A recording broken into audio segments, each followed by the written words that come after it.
I am the makeup and hair designer on Jingle Jangle. I got involved with Jingle Jangle when I received a script from my agent, which I read, and it's one of the quickest script I've ever read. And I read it, and I remember I was in my garden, and it was the summer, and I rang my agent and I said, "It's bonkers," and she said, "In a good way?" And I'm like, "It's fantastic. I really want to meet. I really want to be involved with this." And she's like, okay. So we then, registered our interest, and then I met with David, and meeting him and listening to his ideas that he wanted to do with it. I mean, literally, it was a no-brainer. You were like, sign me up.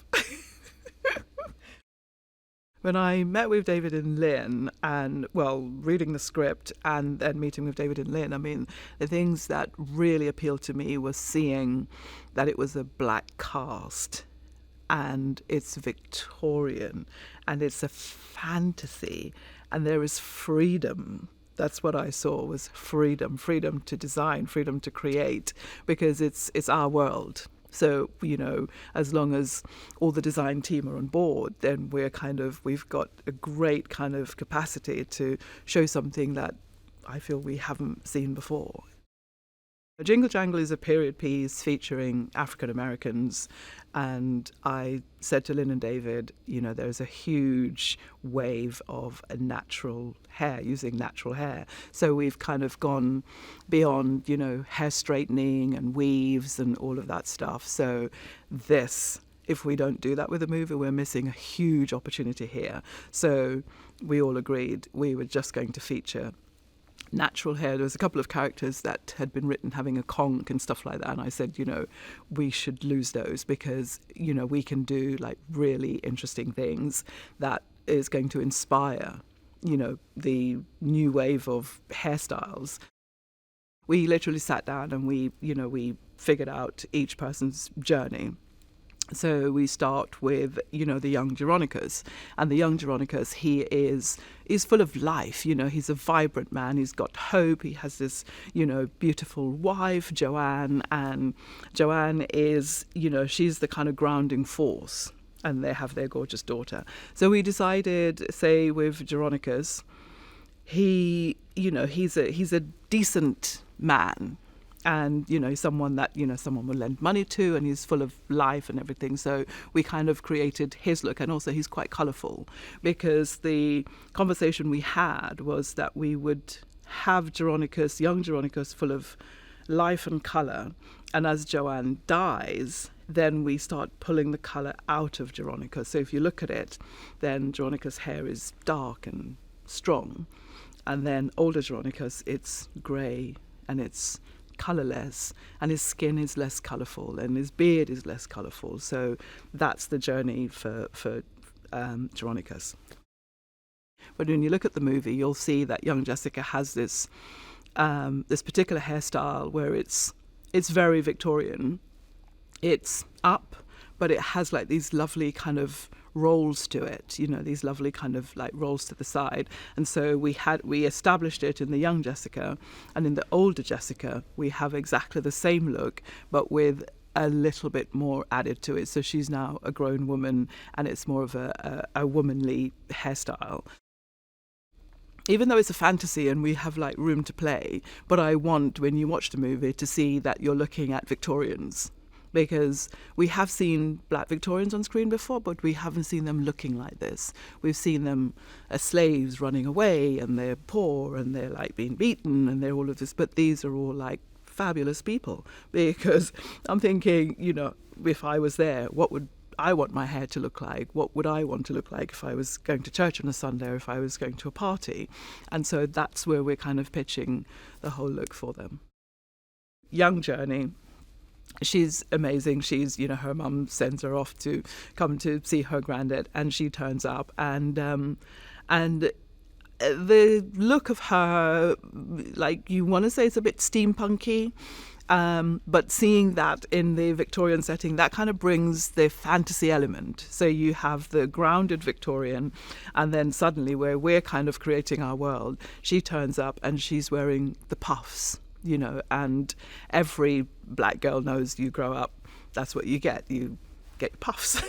You go to church and you get your nice puffs done until you kind of grow up into being older, and then you can have like another hairstyle. So, and then her hair ornament, all the kind of little pieces we made, the ribbon, trying different coloured ribbons to kind of tie in with her costumes, and then the different kind of decorations on it, and then we ended up with the design that we have, and I think it's a look that a lot of girls are gonna love.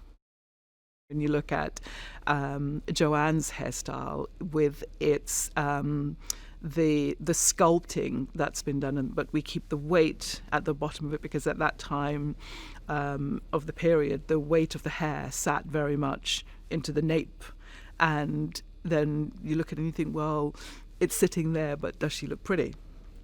So then we go into making her look pretty with the hairstyle, but it's a lot of sculpting and shaping and pinning and stuff like that. My inspiration for the look of the hair and makeup for Jingle Jangle is, to going back to looking at, references of, old like Victorians. Wasn't as many black Victorians like readily found, but, like Frederick Douglass, he was quite easily found, and he has amazing hair, but I think he's so easily recognisable that I didn't want to copy his look, but to use it as an inspiration. And Forrest who plays older Geronicus. He's basically a mix of a Frederick Douglass and this lovely contemporary man here, because we like the texture of his hair and his beard, but also the shape. We're borrowing from the shape of the Victorian Frederick Douglass. Miss Johnston in the film, she is, I'd say she's a very early feminist, and she wants the man, and she's going for it, and she's not subtle about it. So we decided, she is a lady that I kind of remember growing up as a child. You see these very kind of, solid women going to church, and they're very tidy and they're very neat, but everything is just perfect on them and they look beautiful. So we then went in, and then Michael has a hat for her, so we thought, she'd have like a, nice kind of rolls and texturing in the back, and the shape of it, like just, the lovely squaring off shape of it, like just fits into the period perfectly. And with the with her hat and her costume, I mean, I love her.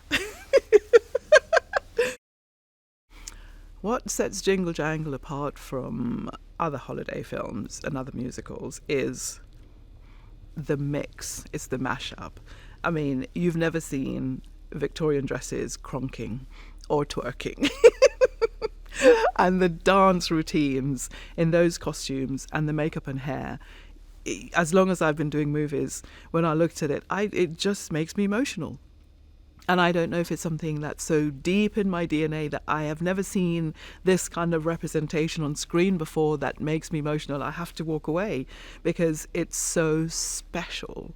And I think, we all love, watching Chitty Chitty Bang Bang at Christmas and, all the musicals. And, and I've just bought a digitally remastered version of Carmen Jones because I like a musical.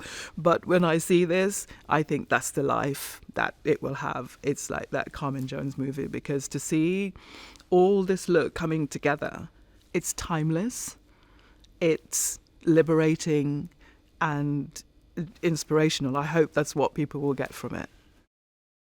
It's 100% fun. There's no politics, there's no Brexit, there's no nothing. It's just a fun movie that, generations can enjoy. And, I don't have grandchildren. I hope I do have them. And I think that's probably the only movie that I've done that's going to live on, that my grandchildren will be watching and say, oh, my grandma did that, and I'll be proud.